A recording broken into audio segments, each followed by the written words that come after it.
Hello, hello, hello.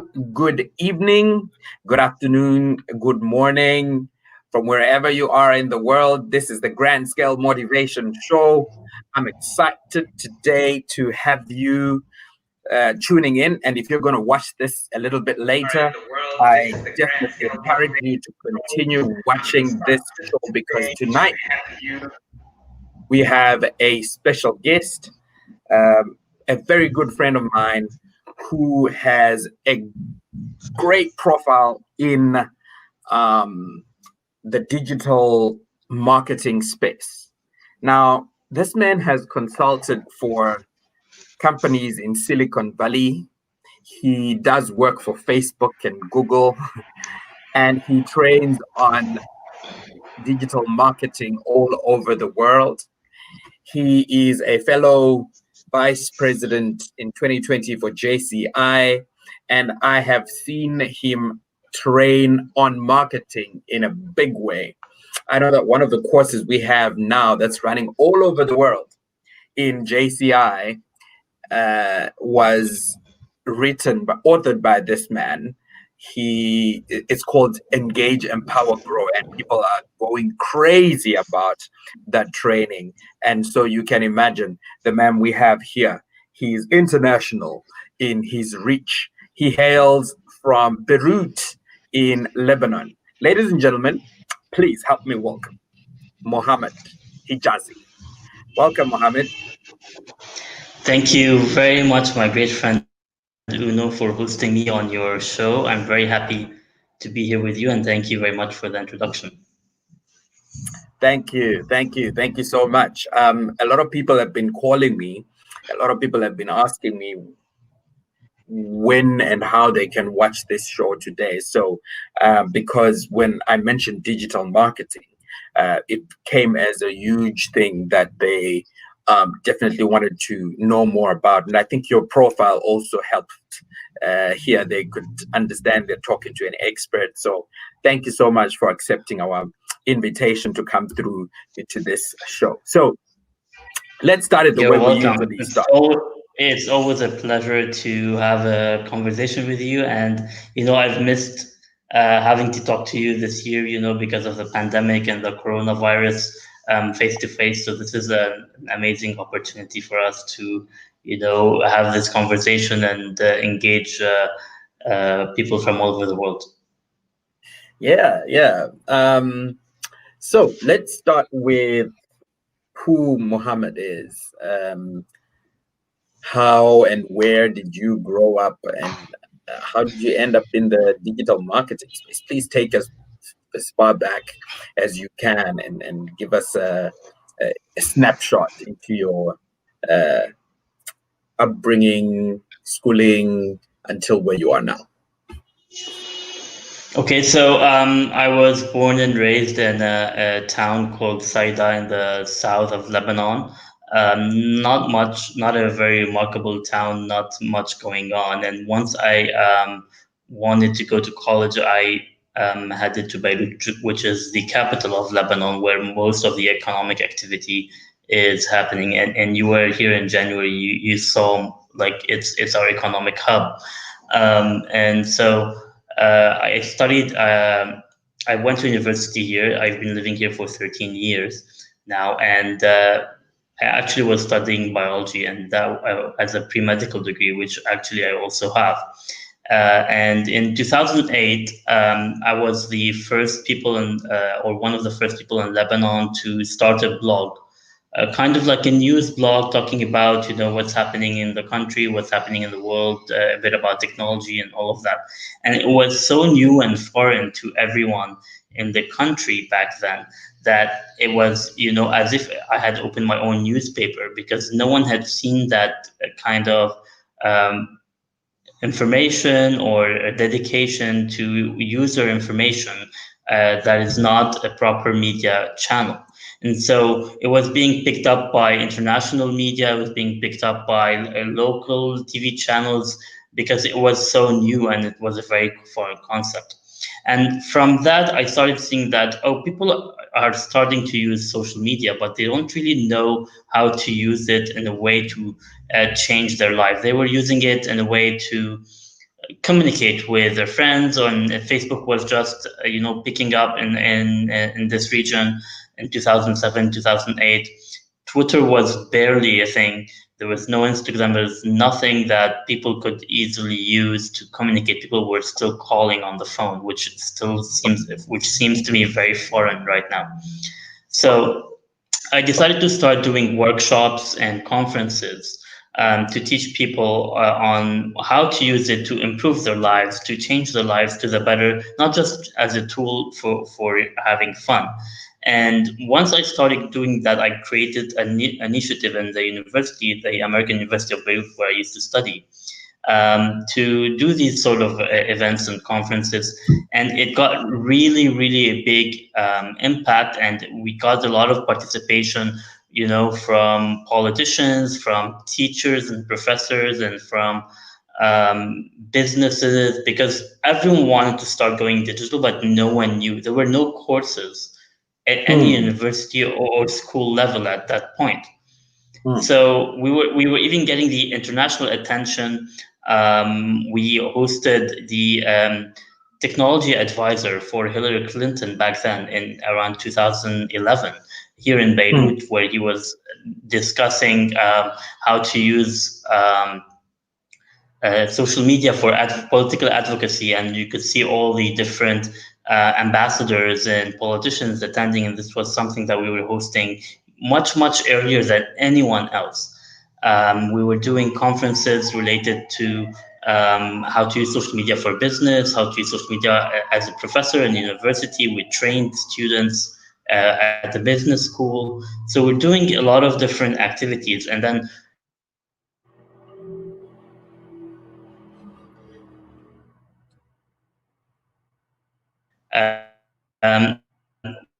one of I used to study at. And so she was like, I need your help in order to create this course, because she didn't really know that much back then. And I was still studying biology back then, and I was like so intrigued by this field that I was like, okay, let's do this. And I'll also do a double major, since I'll be partaking in this, and I would like to have a business degree. So I continued as well with my bio degree, but I also did a business degree where I assisted this professor in this course. And I started also giving my own workshops to the university students. We even had a course for senior citizens who are above 50 years old on how to use technology. And that is basically how I started with, the digital revolution, and I'm one of the earliest people in the country to do this. And that's back in 2008, when no one was even thinking about using this as a productive tool. But we got a lot of different things. And in 2013, we used all the connections that we made, and all these things that we learned to host the social media awards, which was an award that gave props or gave awards to people who and people and businesses and celebrities and bloggers and different types of people, politicians, who were using social media in a productive way, as an example for how people in our community should be using it. And it was a very massive event that was attended by thousands of people here in Beirut. So that is, the extent of the beginning of my field. And then I started getting clients, and I was interning in one of the best agencies in the world called Burnett back in 2011. And the ball started rolling, where I was getting more than 120 clients until today, from Lebanon, the Middle East, and all over the world. Hmm. Hmm. Hmm. Hmm. Wow. So it wasn't an intentional thing. It's something that you kind of that came to you as developments were taking place in the internet and social media space, until you stumbled upon it, got interested in it, and then you kind of went on for it, and now it has become most of what you do, and it has become a profession. I love something that you've said Exactly. here about using social media. I know we're going to go down into digital marketing, but I love what you've said about using social media or using social media platforms in a productive way and not just for connecting with friends or for fun. All right. In your experience with the 120 clients that you've worked with, and with the many folks that you've helped and many companies that you've helped, um, what do you consider productive? What do you consider productive? Or which ways have you seen people using social media to either create impact or to increase the value of their market or business? There's so many things that you can do to beyond just chatting and connecting with friends on social media, and it depends on what your interests are, or what field you work in, or what things you want to develop about yourself. So, for example, I've seen advocacy in terms of political advocacy, where in the early in the last decade, you could see all these revolutions in the Arab countries happening because of social media, and was so new and so foreign to people that the Tunisian revolution or the Egyptian revolution were fueled by people connecting on social media to try and improve their countries. You could see that businesses are trying to use social media to promote their services or to connect with their potential audiences. You could see that people are using it to find jobs, to connect to people that they want to learn from, to get mentors, to connect maybe to politicians to try and change their opinions about things that might have been much, much harder 20 or 15 years ago. So it's making the world much connected, and the way that you can benefit from it is really directly related to what you are interested in doing. So you can do hobby groups, you can do lobbying groups, you can even learn from different cooking recipes from people all over the world. So personal Mm, development and also business development, you can do it throughout social media. And once you know how easy it is to develop yourself that way, you will start seeing it every day in every post that you do on social media, or on on even on WhatsApp or different messaging platforms. You can start creating these communities that are able to transform your life in a way or another. So you can use it to change people's opinions or to drive a certain agenda, or even if it's business, if it's civic sector, public sector, whichever platform you are involved in, you can use it to promote what you do and to promote the ideas of where you want the community to go. Um, Hmm. Now let's go back a bit and start talking about digital marketing.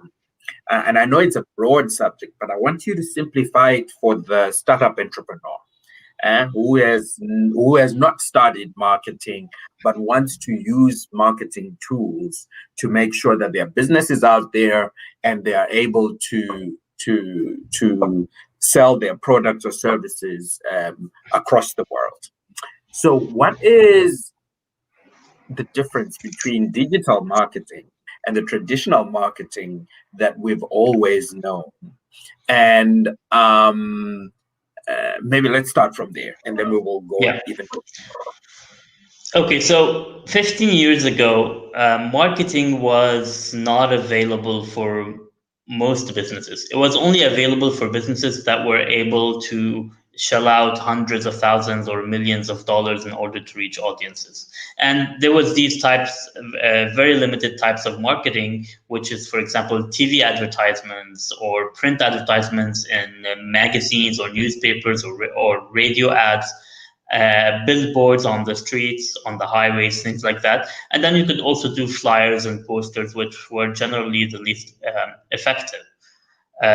And so there was this type of marketing that you didn't really have access to unless you had massive budgets. And that's why you would see that small businesses back then didn't really have a big power to compete with multinationals or very big companies. And then with the beginning of Google advertising and Facebook advertising towards the end of the last decade, everyone was able to push their products, their services, their messages to people with a very small budget compared to the hundreds of thousands or the millions that you needed beforehand. And so digital marketing right now is um, but it can be different things. It can be having your own website, having a blog. It can be search engine optimization. It can be doing advertising on Facebook, on Twitter, on Instagram, on TikTok, on Snapchat. It can be search engine advertising or marketing on Google based on keywords if someone's searching. It can be doing video marketing on YouTube or any other video site. So and the best thing about this, and the main differences that I can say, is that with traditional marketing, aside from the massive budget that you needed, you didn't really know who, if you were actually reaching the audience that you want to reach, and who is actually reaching and how much you are reaching. So when you put an ad on TV or a billboard, you don't really know how many people are actually seeing it. The platform, the TV Mm, station will give you a range, but you can never verify that it is true. You can never verify that when someone's watching a TV show, if they're actually watching your ad or they flip to another channel. There's no way to track that. And the same thing with billboards. If people are driving, you don't know if they actually looked at your ad when they're driving. You don't know how many people passed by it. So you can't really track any of that. And you can't mm, actually target a specific audience. It all has to be a massive audience. In terms of mm, digital marketing, you can do that and much more. You can target your audience into small specific demographics that you set, and you can actually track how many people saw your ad, how long they watched your video. There's so many metrics that you can track. What's their gender or age and location, their education. You can really go deep into the analytics with digital marketing, and the budget for it is much smaller. You can start with $5 or $10 a day, which I don't really recommend to go that low, but you can start with that budget, and you will be able to reach probably as much as you would have reached on in traditional marketing. So basically, this is the main difference in terms of audience and in terms of measurability and in terms of budget. mm. So we want to break down the things that you have said now. You first of all, you said there are many types and many ways and forms, and we're gonna get to that. But you mentioned one of the advantages of digital marketing compared to traditional marketing is that you are able to reach people that you want to reach with a small budget. I have a small company. I've just started my business, and I'm thinking I want the world, and it's something that can go throughout the world. Say I have a book, or I have an audio book, or a normal book. When you say it's a small budget, and I'm busy thinking to myself, nah, should I really pay money to should I invest money to advertise my product or my service? What would you say to that entrepreneur who's sitting on the line saying, I'm just going to advertise this to my friends and to my networks, but I'm not going to do paid adverts on Facebook, on LinkedIn, or on Google? How do you explain to them the value that they can get when they invest money? Okay, so first of all, it's always good to start advertising your product and testing it with your inner circle, the friends and your colleagues and the people that you know maybe on LinkedIn or at any other platform in real life or virtual. But if you're only focusing on that part, you will never be able to grow and scale your product or Mm, your service or your book. mm, So mm, it's a good place to start for sure, especially if you don't have a good budget.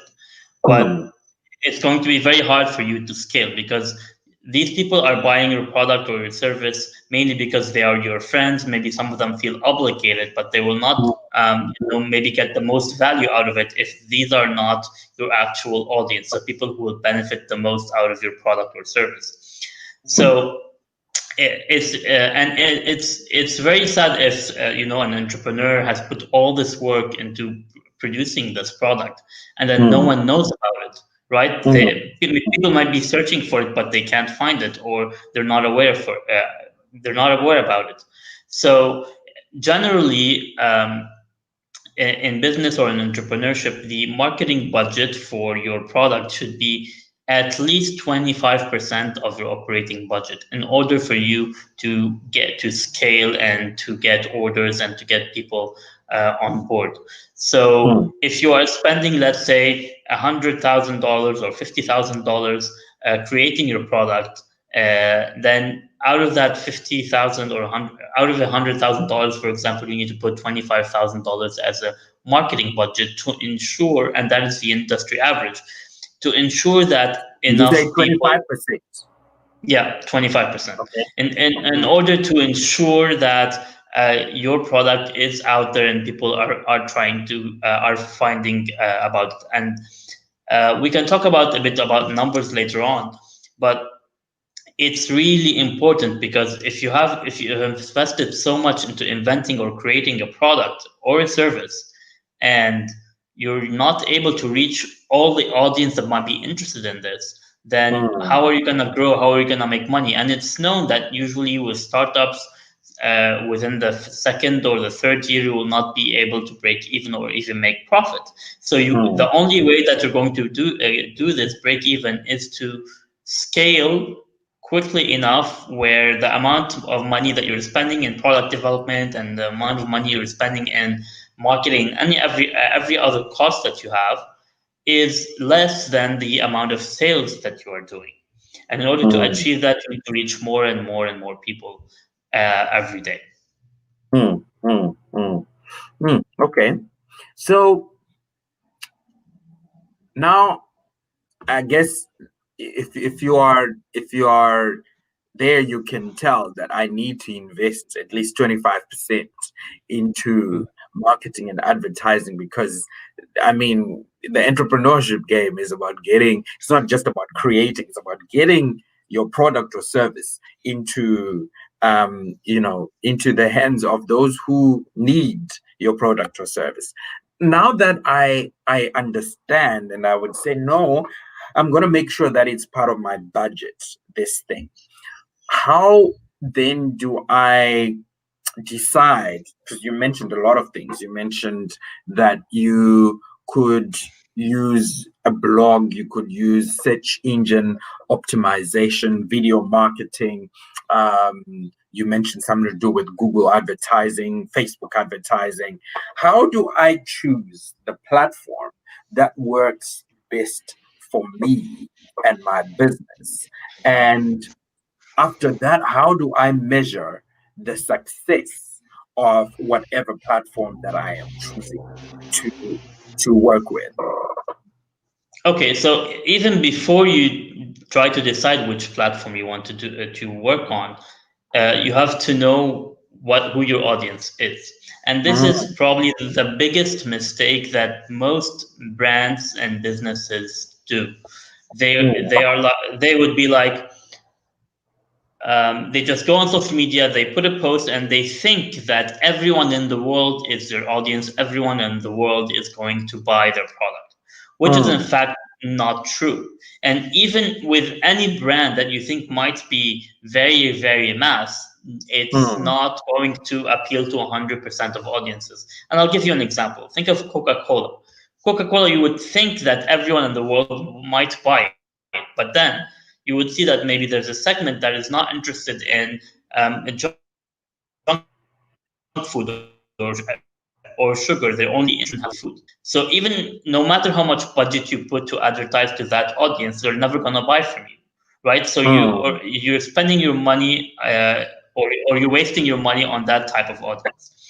Now, mm, maybe let's take the example of your business. Who do you think mm. is your potential audience, or the people who might buy your book, or the people who are interested in your trainings, for example? Mhm. Mhm. So, professionals who are looking to starting their own businesses, or people that are already in business that are looking to increase their revenue streams, um, yeah, I would say those would be the target market. Okay, so in order to think of to target those people, we need to go and see what's their behavior. So, for Mm, example, what's their age range? What's their gender? mm, Maybe are they mm, educated, non-educated? Do they have how much money do they make? mm, Do they have a family? mm, Where they are located? So there's so many demographics or um, audience information that you can think about in order to target those people. So it can be people who have entrepreneur in their bio on Facebook. It can be people who mhm, are mhm. founder or CEO. It can be Come on. people who generally above 25 years old.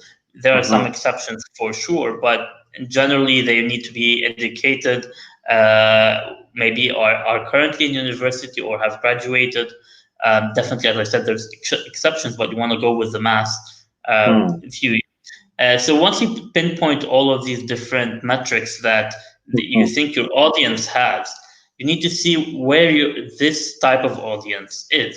So, for example, if you have a startup or a product that is targeting Generation Z, or the people who are younger than us in their 20s or in their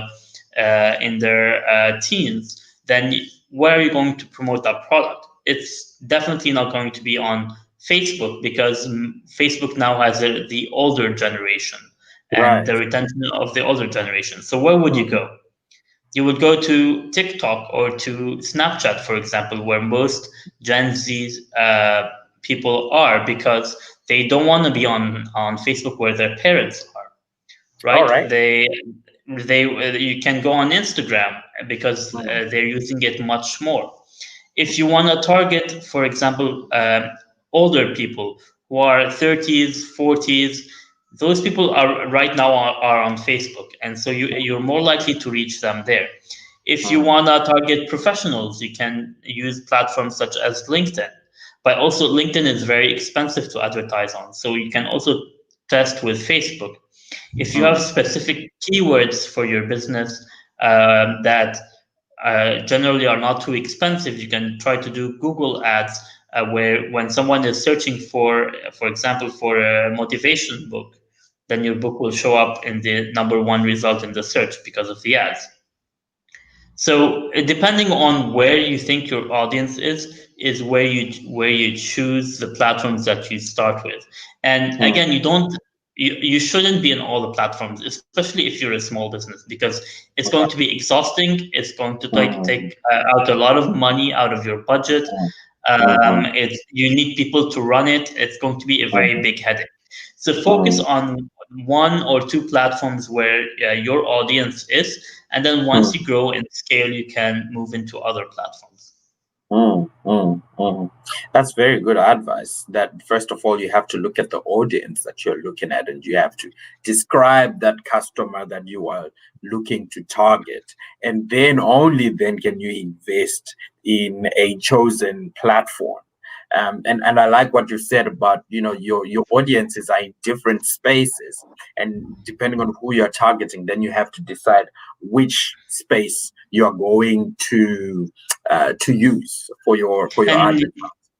And you Right. might have more than one audience, and there's something in marketing called personas, which Right. is basically your typical audience or member. Right. So it can be different types of personas, and then you'll need to Right. customize different messages to Mm, different personas, because some things that might work with one audience might not work with the rest. And one of I see a lot of brands make this mistake where, as I mm, said, they think everyone is their audience. And personally, as a single man who's not married, doesn't have children, I keep seeing ads that people are wasting their money on trying to target me when I'm never going to buy their ads. For example, children's milk or diapers. I see the ads constantly on literally everywhere.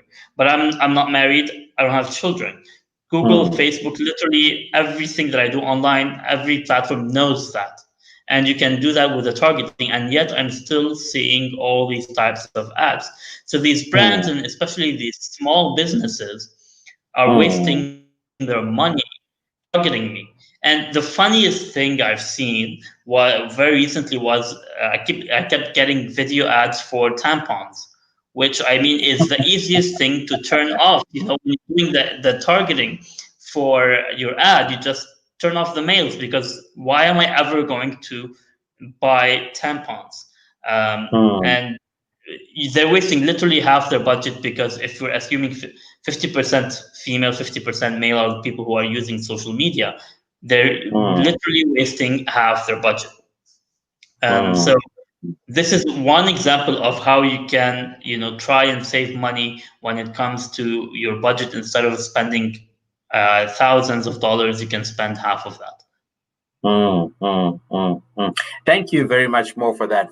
But first, we've said definitely you've got to make some investment somewhere. Some money's got to go out. That's the first thing. But now we're talking about how to make that money work for you. Definitely, you have to have your persona, and you have to be the more specific you are in your targeting, the better. From the way I hear you say it.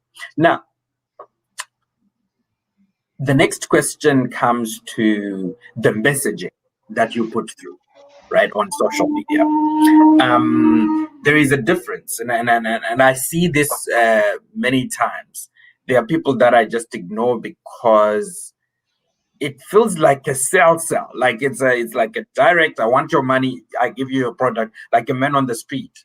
And then there is another one that takes me in, draws me in until I get. What kind of messaging advice do you have that does not seem too intrusive and aggressive, but attract in a way that still makes the customer feel like I want to buy. At the same time, that I just don't see this and ignore it. How do I message? How do I craft my message in a way that benefits my business? Okay, so being aggressive or direct to the point is not always a bad thing. So sometimes, if you have, let's say, a massive discount going on, or a product that is blowing everyone else out of the water, then if you're using a direct approach, it can still be beneficial. So if you have 80% off on Black Friday for one of your products, that's the Hmm, messaging that you want to use, and that will get you direct sales. hmm. But it depends on also the type of product. If it's a product, if it's a service. Usually, consumer goods can easily be marketed through direct messaging. Food, or do try other things that are not consumer goods.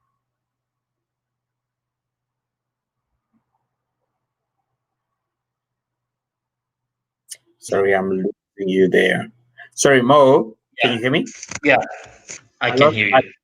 I lost you there a bit. You were talking about a certain type of product that can be used where we can use direct marketing. Do you mind repeating that?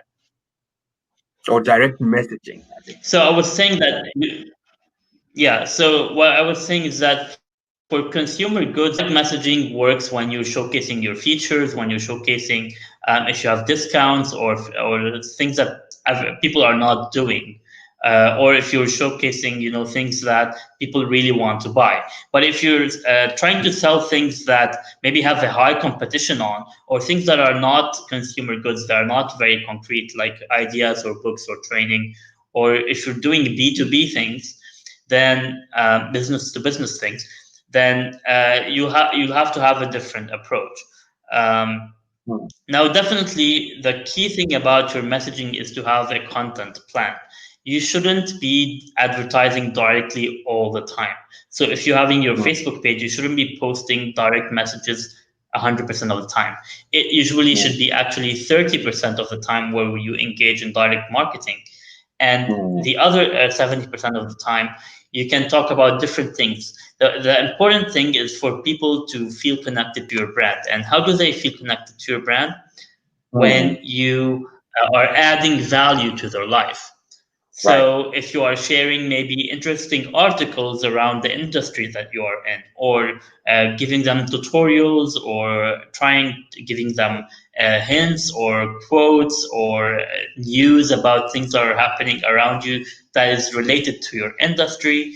If Mm, you are doing Q&A sessions, this that what we are doing right now for your business mm, is that type of content. mm, We're not here directly selling people, your mm, audience, about your products. You are mm, adding value to their lives. And mm, another type of messaging that really works is storytelling. mm, Make the people feel that they are emotionally involved in your product or your company or you as a person. And so mm, once you use these different types of messaging, you can test and see which ones are working for your product. But the more that you add value and the more that you are responsive and the more that you engage with your audience, the more that they're going to remember you or your brand or your product. And down the mm, line, they are more likely to purchase it. So mm, it's all about building your brand through your messaging, and then also with your messaging you need to be aware of your voice and your tone, and there's a lot of exercises that you can do in order to determine what is this tone and voice that you have to use for your brand.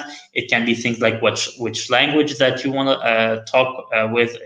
It can be how your language is in terms of, are you using complicated words, are you using simple words, are you strict or are you funny? So there's a lot of things that you need to think about when you craft this when you craft this voice and tone and your company's personality in order to for your audience to relate to you. And this definitely is mm, related to for you understanding your audience. If you don't understand your audience, you're not able to know how they would like to be addressed.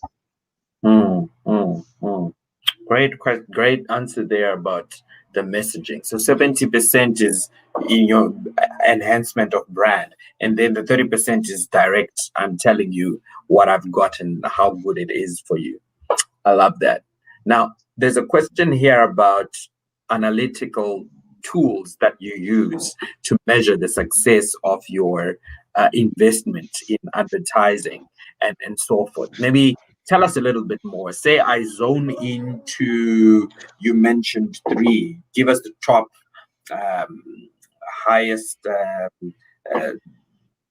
most used type of uh, social media tools, and how much we can get out of them in terms of analytics when we make investments. Okay, so in terms of analytics, there's a lot of fancy tools that you can buy, but as a starting entrepreneur, you don't need anything more than the platforms themselves because they give Right. you days and days of data that you can go through. And honestly, if you will never have the time to go through every single piece of data that you can get from Facebook or Instagram or Google or any sort of social network or platform that you are using. But the Mm, issue here is that for each type of business, it's different. The things that you need to track and measure is different. mm, mm, And one of the also biggest mistakes for most brands is focusing on the number of likes, number of followers that they have. I mean, it's nice to have a big audience, but first of all, for you to know that all the platforms have decreased the organic reach of any post that you put. So even if you have millions of followers, mm, the amount of people who are actually seeing the posts that you are putting without advertising is less than 1%. So even if you have millions of mm, followers and millions of likes on your posts, that doesn't mean that you are that you are selling or that you are doing well. So definitely that is one of the metrics that you can keep your eye on, but it is not the most important one. The most mm, important metric is for you to track conversions. So if you, and there's a lot of tools directly within Facebook, within Google, where you can implement pixels.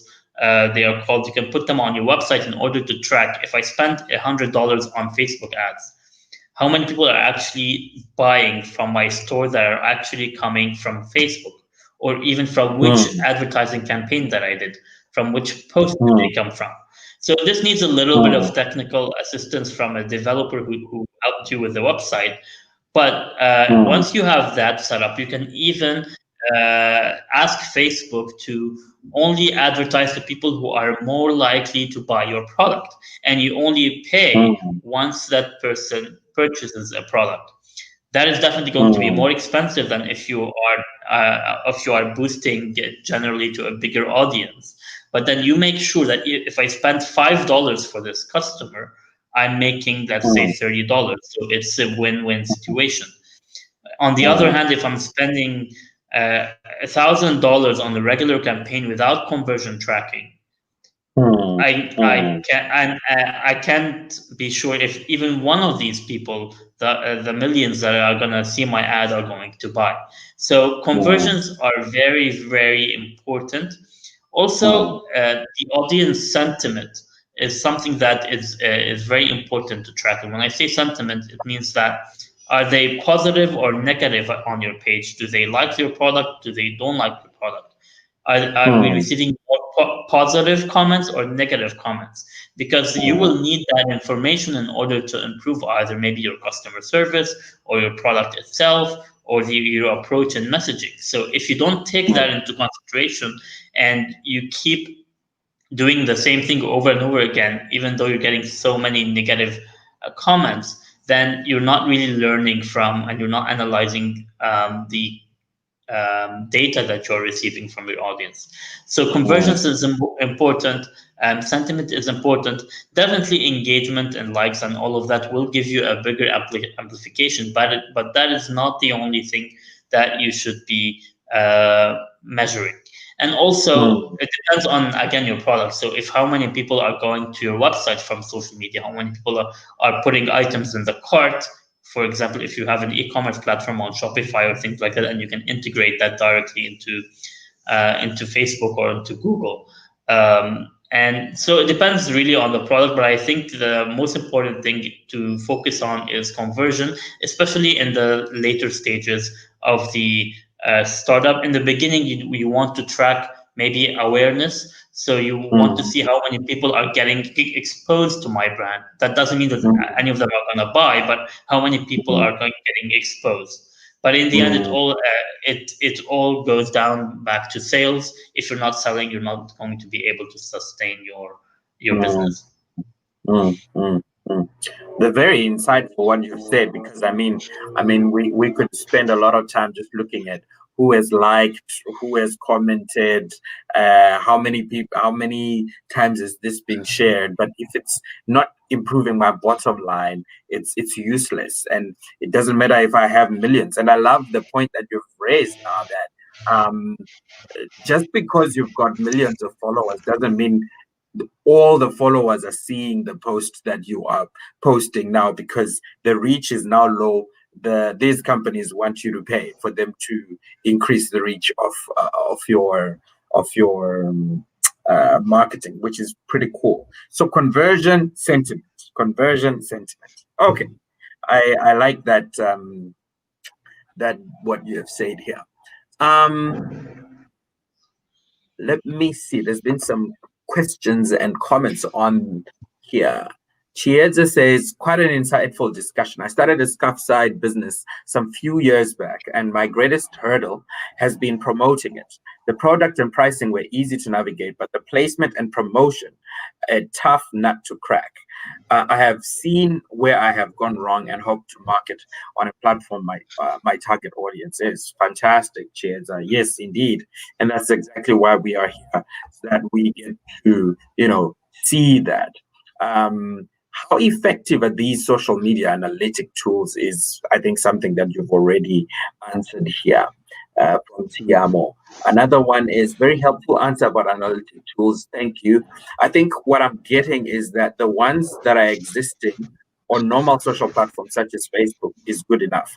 However, you won't really know about the stats until you advertise or boost posts. That's correct, right? They only give analytics. Not necessarily. You actually get analytics on your organic reach as well. So when you have any Facebook page, a business page, mm, not a personal profile, you can go into the mm, page data and you can get all the analytics that you would get with advertising. Okay. Okay. So in your on your Facebook page, you can look that up. You can see all the data in terms of demographics of your audience, what time they are online. You can also see things like which posts are doing better than others. A Mm, lot of different information, and you can even export that into Excel and do your own graphs and you do your own analysis mm, mm, mm. without even paying anything. I see. I see.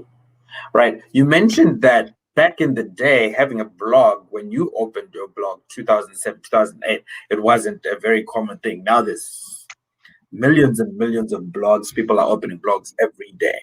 What are the new things coming up now that we need to know that we can take advantage of to add value to our businesses? What are some of the interesting things that you can see in this industry that one needs to kind of, you know, get their hands on, get to know how it's working because it's going to be the next big thing?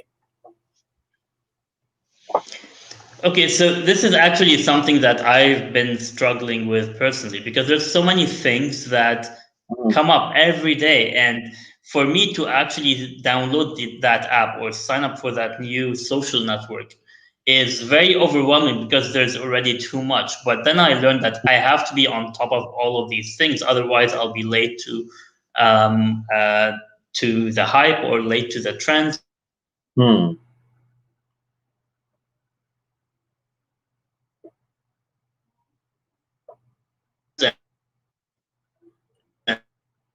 And I have to be mm, Hi, Mo. Can you hear me? Can you hear me or? Yeah, I lost you from the time you were talking about. I could lose the hype or the trend that's developing, and then from there we lost you from there. Maybe you can start from there. Yeah, so you need to keep catching up with these trends because you never know what is the next big platform. And right Yeah. now, even though it keeps being made fun of or not being taken seriously, but TikTok right now is the fastest growing platform, Mm, especially for millennials and Generation Z, where mm, all small businesses are able to go viral so easily on mm, TikTok and make orders. And if you actually go and search for, hashtags such as small businesses and things like that on TikTok, you can see these examples of people in literally the middle of nowhere in these small farms or small cities all over the world. Small towns, not even cities. They're trying to make small businesses work, and one of their videos goes viral, and their sales go up 100 times more. So mm, what you need to keep in mind when there's new platforms or new trends is that every new platform wants to grow very quickly, which means that they will be able to serve organic reach much higher than the popular social networks because there's less competition on it. So to mm, compare this with Facebook 10 years ago, if you had 100 followers on your page, your 100 followers are going to see every post that you did. But mm, right now, if you have 100 followers on your page, usually it's only 1% or one person is going to see your post organically. Now, if you compare that with TikTok, without spending any time, if you have good content or if you have good storytelling skills, you are going to blow up very, very easily. You can get thousands of followers for just posting consistently. And I've been seeing, for example, for your type of business, the motivational speaker and the training. A lot of these trainers are doing 1 minute clips on TikTok, and they're able to grow their audience very, very quickly. And then they're able to sell their services, either consulting or training services, or trying to sell their ebooks. So they're growing much faster. They can get hundreds of thousands of views, where if they do the same thing on Facebook, they're not going to get anywhere. So usually when there's a new platform, they're more likely to push your content once they start, and then I can anticipate in 2 or 3 years TikTok is going to resemble Instagram and Facebook in terms of the algorithm which favors paying rather than having organic reach.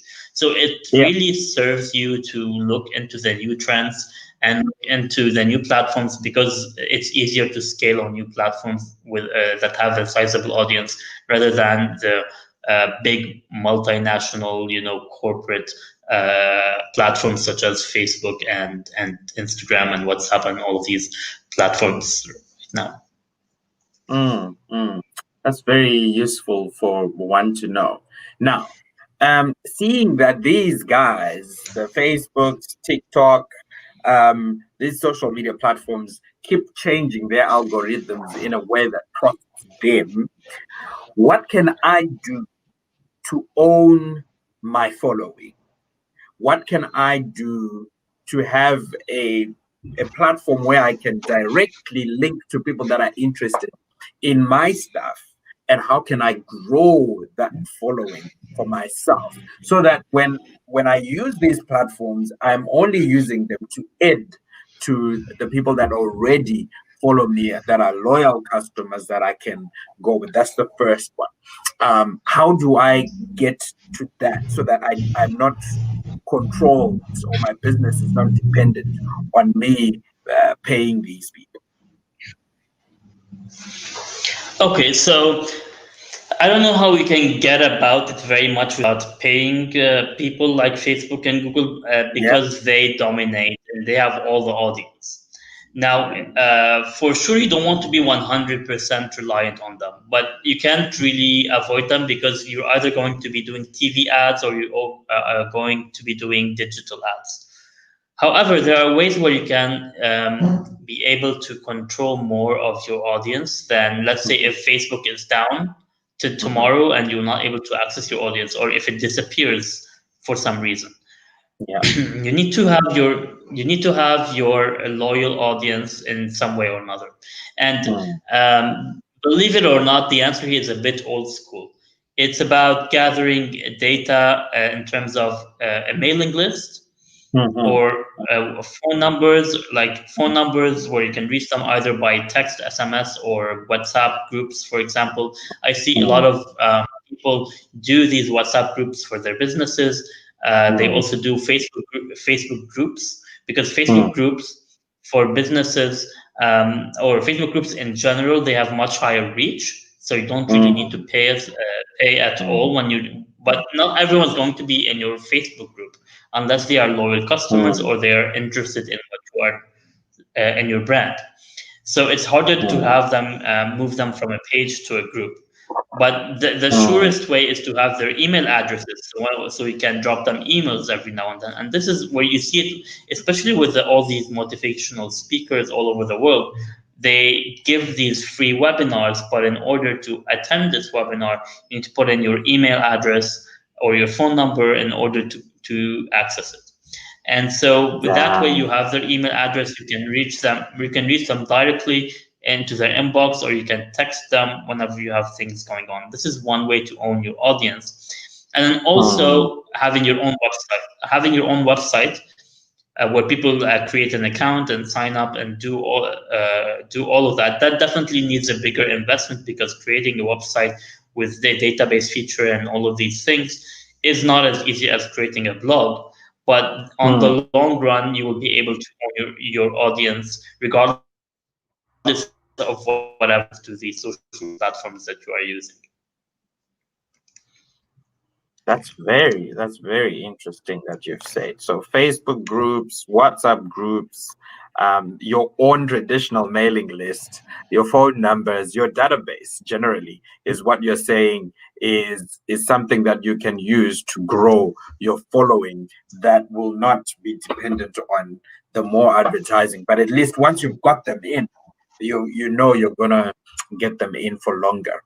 Um, what about these new things that we keep hearing? There's, I think, machine learning, AI, artificial intelligence, and all these ways in which data is being analyzed for the use of businesses.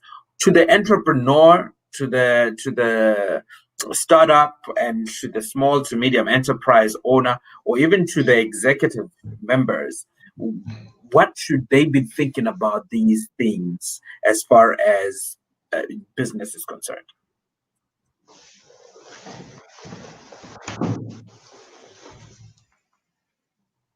You're disconnected a bit. Can you repeat the last part where you asked the question? So I'd say we often hear things like artificial intelligence, machine learning, analytics, and so forth, big data analytics. What is it, and how do we as business owners or entrepreneurs who want to further our businesses use these technologies to drive our businesses forward, if there is any such way? Okay, so basically, all the algorithms on all the platforms that you are using are based on artificial intelligence and machine learning. Mark Zuckerberg in 2005, when he started Facebook, he wrote the code for Facebook. But then components of that code is that this code will learn on its own, and Mark Zuckerberg will not be able to have control of the algorithm and how it works, because this algorithm is learning on its own, and there is no way for humans to understand the way um, that it learns and it acquires new skills. So this can definitely be used to understand the audience. Facebook understands its audience much, much more than even the audience understands itself, because of artificial intelligence and machine learning. When you like 20 pages on Facebook as a user, Facebook is able to learn about you more than any of your closest friends, because they can track your behavior, and because they can track anything that is related to things that you are doing, who you're talking to, which businesses you're communicating with, what's your favorite food, what are the things that you are watching, and all of that is kind of in your profile as a person that they use to serve you ads that are most relevant to you. So you have to understand that all these platforms, they are free because they are selling these ads, and these ads rely on having accurate information about the users.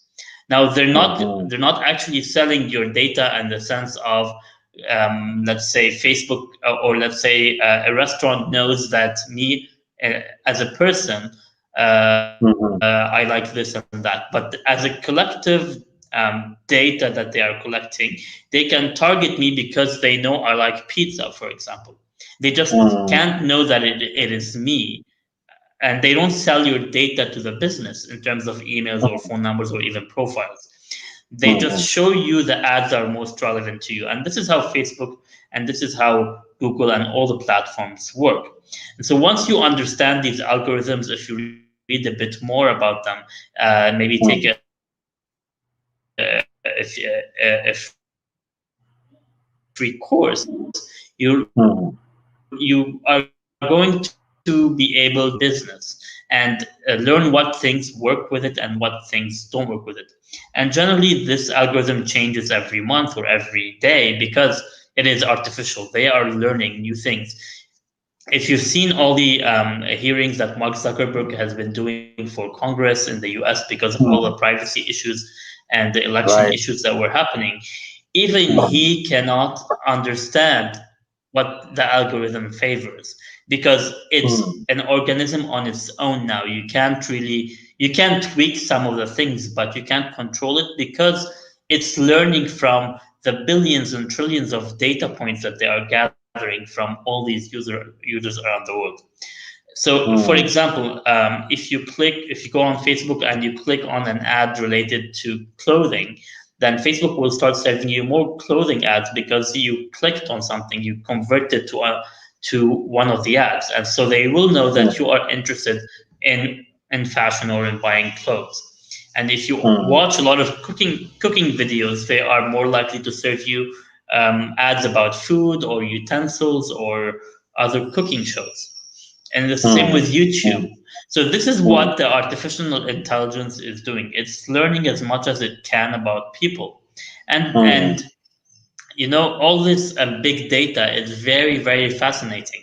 Uh, mm, Around a decade ago, Twitter did this study where they were monitoring what people are tweeting about feeling sick or having the flu over 3 or 4 years. And in the fifth year, they were accurately able to predict when will the next flu epidemic will hit in certain wow, places because of the data that they had from the 3 or 4 years before that, just by mm, people tweeting about how they are feeling. And then they mm, were able to, with the CDC in the US, they were able to mediate this and make sure that the medication was ready before then.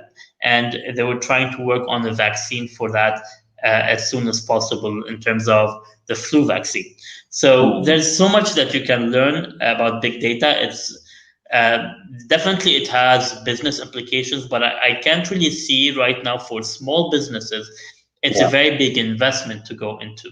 yeah, You will yeah, need a lot of people to study big data and mm, aggregate. And when I was talking about all these analytics that you can get from your platforms, and you can mm, sit and analyze it for days.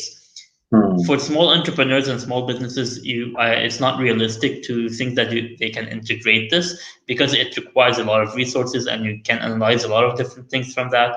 So I would suggest to go slow, and as you grow, you can start integrating more types of analytics and data, big data, and things like that. Unless your business depends on big data, if you're, for example, a health startup or something related to big data, then definitely that's a different topic.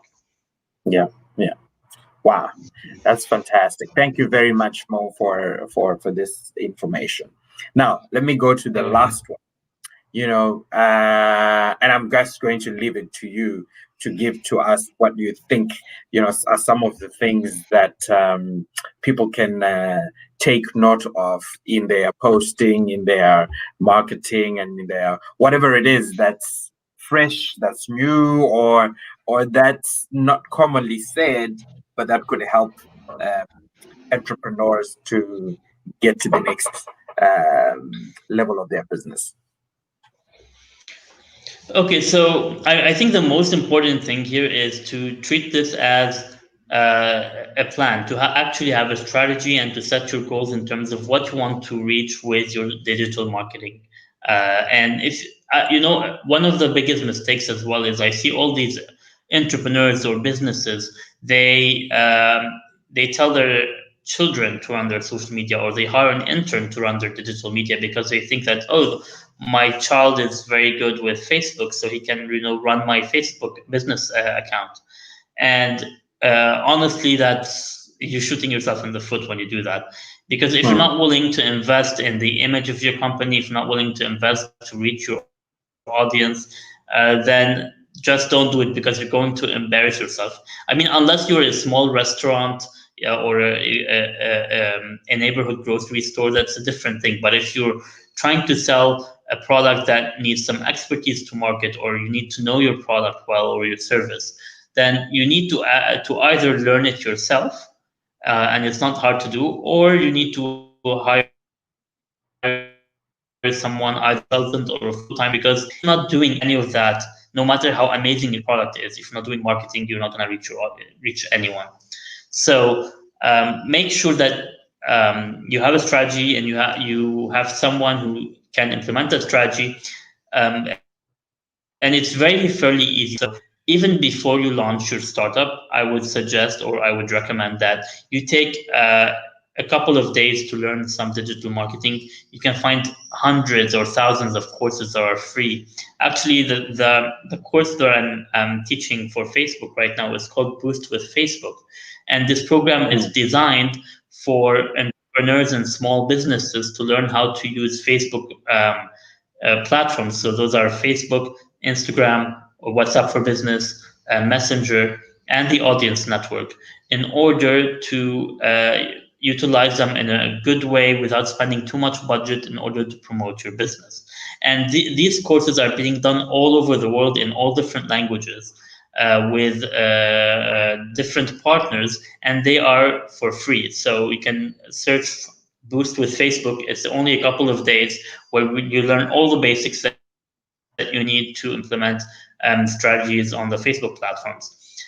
You can also go on Coursera and find all these free basic or advanced courses. You can go on Udemy, you pay very little for the courses. You can go on YouTube. There's so many things that you can learn, but you need to have the mindset of, I need to learn this before I launch my startup, or I need to hire someone to do it for me. You can't just go blindsided into this, because you will spend money without knowing how to spend it. You will waste some money, you will waste some time. So it doesn't really need a lot. You don't need to be the expert of social media to do that. There are some basic things. If you need help, you can hire someone more advanced, but you can do it on your own. It's not rocket science. And so that's something that's really important. And then, as I said, the two important things that you have to keep in mind: the audience and your content. If you don't know your audience, no matter how much you spend, no one's going to buy from you. If you don't have appealing content in terms of messaging, in terms of storytelling, in terms of anything that you're doing, if you have really ugly visuals, people are not going to buy from you, because they think that your company is not professional. So invest in improving the image of your company, invest in having good social media, and some budget for boosting. We didn't really talk about the numbers, but whenever you're boosting on Facebook, just to give you a quick tip, in order for your campaign to reach its optimization, you need to run an ad for at least 10 days, because the first 7 days of your campaign on Facebook, the algorithm is still learning who your optimal audience is and how to reach them. So if you boost for $5 for 3 days, then you're not going to be reaching your optimized audience. It needs at least 7 days for the algorithm to get out of the learning phase of the ad or the campaign, in order to have the best possible thing.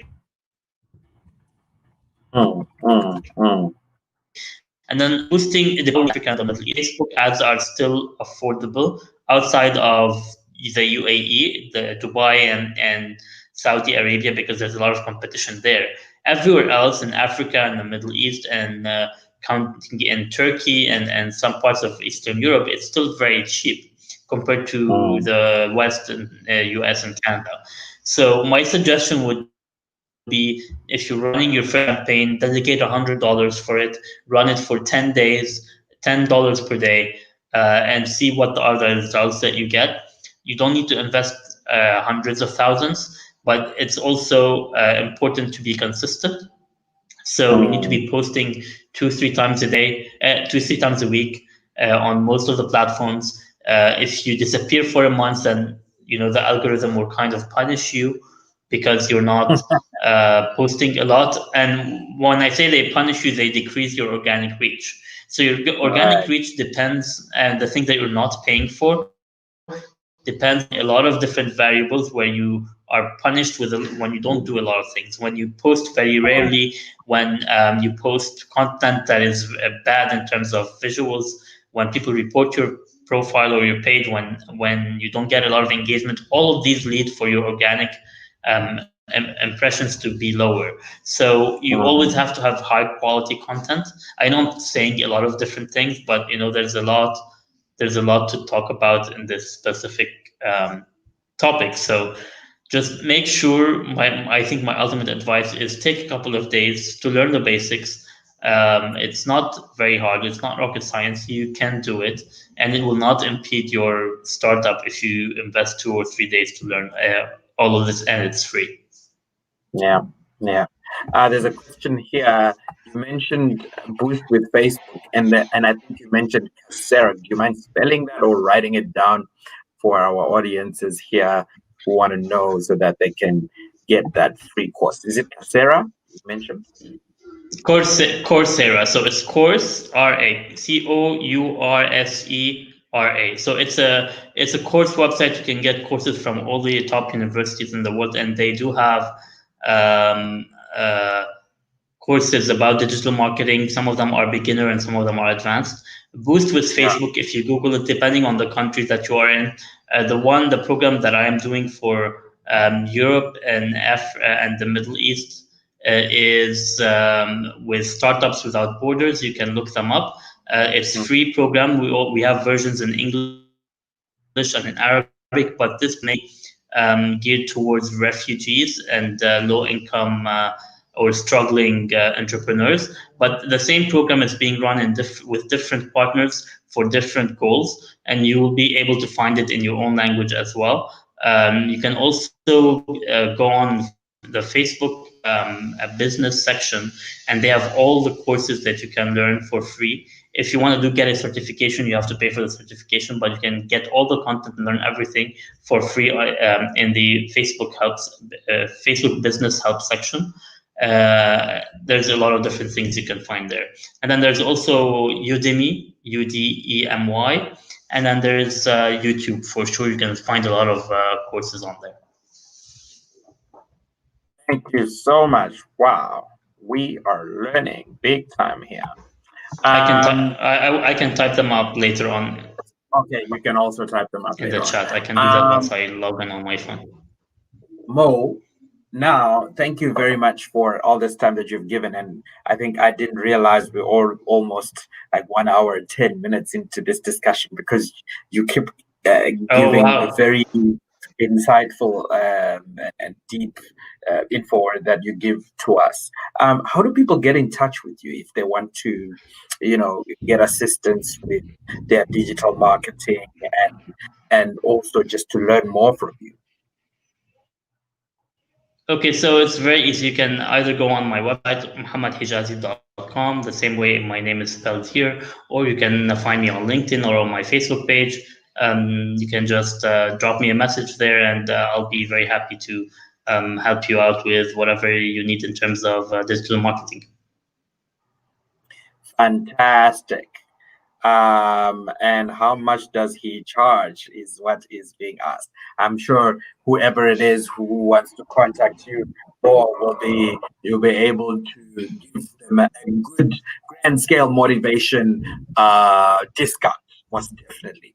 Thank you very much for coming through. More, Definitely, yeah. Go ahead. Go definitely, on. you can message me wherever you want, and we can discuss. I'm generally not very expensive as people might think. So hopefully, if you need any help, we can reach an agreement. Thank you so much. And thank you, Chiedza Chichi Siamo. I think I saw Iwa on the call playing. Thank you so much for coming through as always. Um, thank you very much, Mo. I really appreciate your time here and you getting us all this information. Ladies and gentlemen, you've heard it. Mohammad Hijazi, my good friend from Beirut, Lebanon, teaching all things digital marketing. You want to watch this, you want to take some time, we're going on to a holiday period. You want to watch this, take some time and learn more about digital marketing because it's going to be good for you for 2021 for all your personal development, all your self actualization, self development.